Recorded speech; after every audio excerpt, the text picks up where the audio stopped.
phone rang, and this girl said to me, "There's an ambulance outside of Michael's gates." So I called Michael's assistant. He said, "Something happened to Michael. I don't know exactly what happened, but the doctor's with him. They're working on him."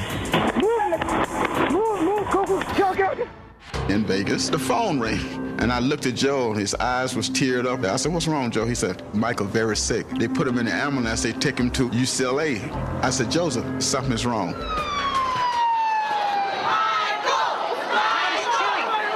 I got to the hospital. Fans were coming and reporters. It was getting crazy. At that time, it was, he's sick or he's in a coma. But I already knew inside that, no, it's more than that. They were working on him. I said, "Gee, I think he's okay. I can hear stuff happening." And a nurse came out, and I looked at her, and she looked at me and said, "He's gone. He's been gone." And then she said, "But we're going to keep working on him until his mother gets here." We brought Katherine into a room, and another doctor and myself, and Dr. Murray was there too. And I told her what happened, and then I had to go in and tell the children. That was quite emotional.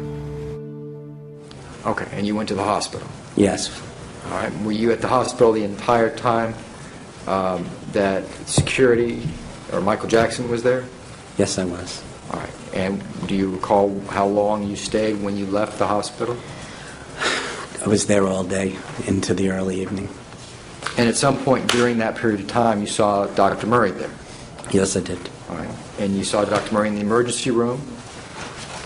When there was a curtain, they were behind these sliding glass doors. I was in the hallway. Eventually, I was joined by Frank DeLeo. The two of us were in the hallway, sitting on a gurney, as I remember.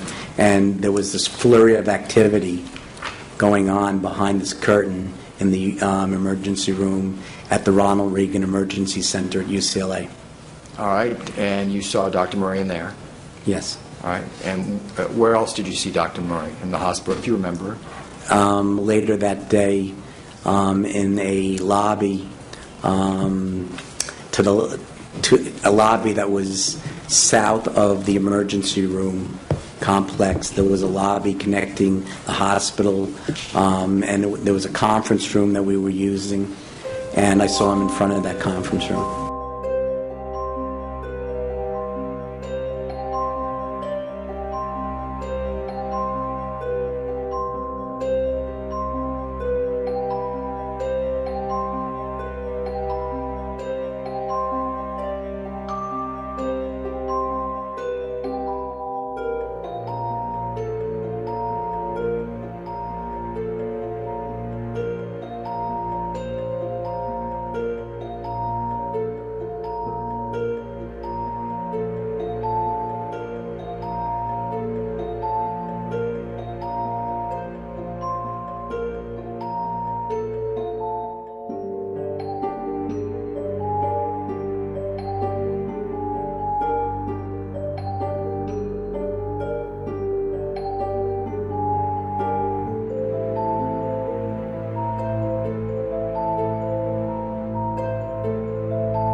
was going through your mind while you were waiting?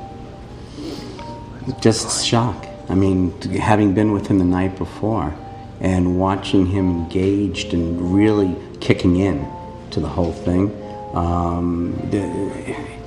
I guess first the kids, because they were in around the corner in a room, and who was going to tell them? That was the first thing that hit my mind, and then the fact that we've all lost this incredible talent. And he was a very, very kind, very soft-spoken guy. He was smart, he was clever, and he was Michael Jackson. The world lost him. So. Then the brothers and the sisters started to come, and the cousins, and then they wanted to see Michael. Tears were running down Jermaine's face. The family couldn't even speak. They sat in a room off to the side. They held one another's hands. They were stunned. When somebody dies, you go through shock. Then you go through anger. Then you go through mourning.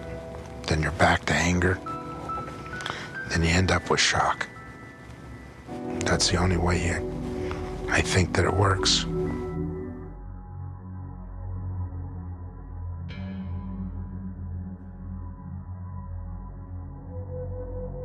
In fact, right now we're being told Michael Jackson's mother has arrived here at the hospital. She came in a black Mercedes.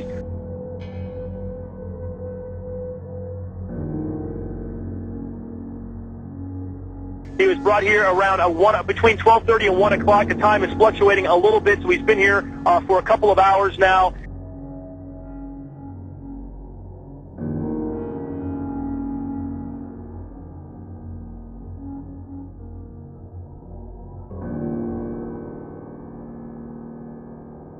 And then the next day, I was at the dry cleaners in the morning. I received a phone call from Frank DeLeo. I think it was approximately 10:30 or 11 o'clock in the morning. And what time was this? I believe, to the best of my recollection, it was somewhere around 10:30 or 11 o'clock in the morning.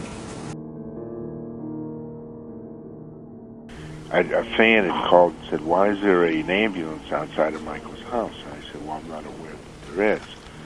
It was, I don't know, 11 o'clock, or I don't know what that was. I was at the Beverly Hilton Hotel. I was having lunch. It was an early lunch, but it was 11:30. And I got a call from the fan. When I saw the ambulance going there about 11:45, I called immediately my friend. I got a call just a little bit before noon that Michael had been taken from the hospital by Randy's assistant, who gave me that call.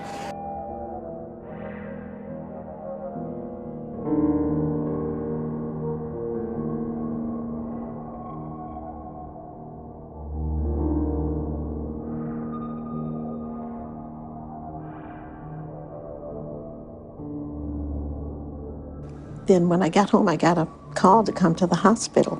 But Joseph had called in between and told me that somebody left Michael's house in an ambulance and they had the whole body covered up. That somebody left Michael's house in an ambulance and they had the whole body covered up. And so they called me and said, "Come to the hospital. Michael's in the hospital." He was dead. He was dead. He was dead then, but they didn't tell me. When you got to the hospital, who told you?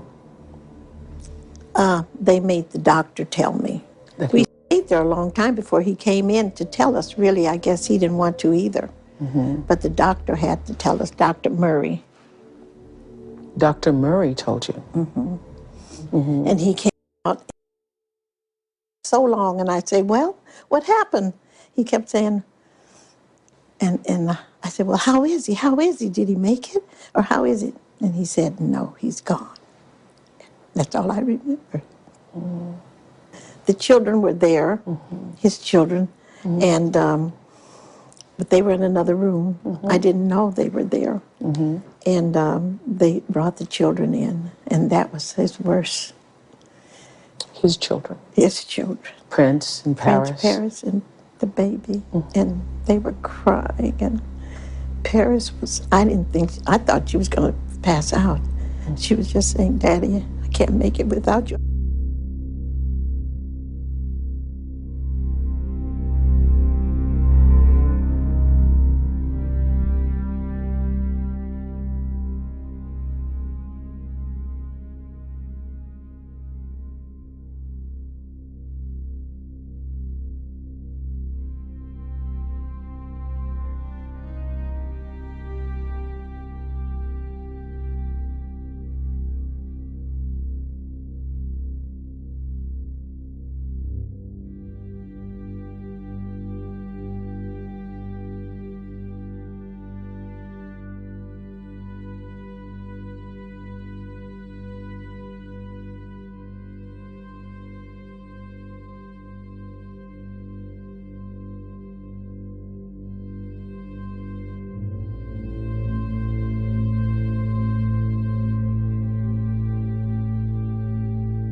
before the tragedy, what was it like here? In the months before he passed away, there would oftentimes be as many as 10 to 15 fans. Standing right here? Or they would park there, and then when Michael would come out, they would come up, mostly females from Europe, Japan. And Michael was incredibly gracious. He would always stop, roll down the window, and visit with them, take any letters or gifts that they had. And then they would follow to wherever Michael went. In the years before his death, he wasn't the huge pop icon he became the day after he died. So when you were following him before his death as a paparazzo, it was more because of his peculiarities and his unusual behavior. It made for great photos, and his photos didn't even generally sell that well in the U.S. In Europe, we did very well. So his daily visits to the dermatologist, when he would go shopping at night sometimes, those pictures always did well for us. So when you would come here, or you would position one of your photographers here, what kinds of stuff were you looking for before all the tragedy? Well, it became very consistent by the end. A lot of rehearsals, and when he went to rehearsal, there was nothing for us to get. They would, drive underneath at the Forum when he was rehearsing there. But we were looking either for, a doctor's visit, because we could always get pictures there, or a shopping trip. Shopping was the best. But you weren't looking for any weird behavior inside the gates. I mean, you didn't expect that. Correct.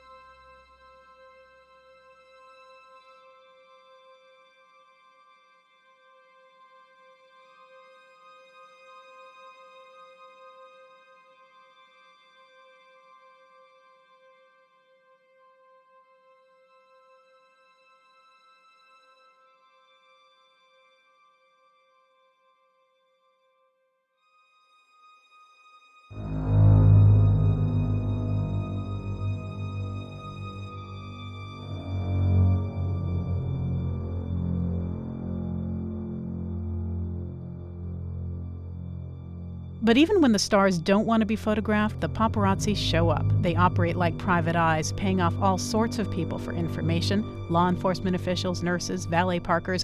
Ben Evenstad is a 25-year-old paparazzi photographer. He's driving a black Lexus SUV, paid for, he says, not leased. Ben earns somewhere in the six figures. He won't say exactly how much.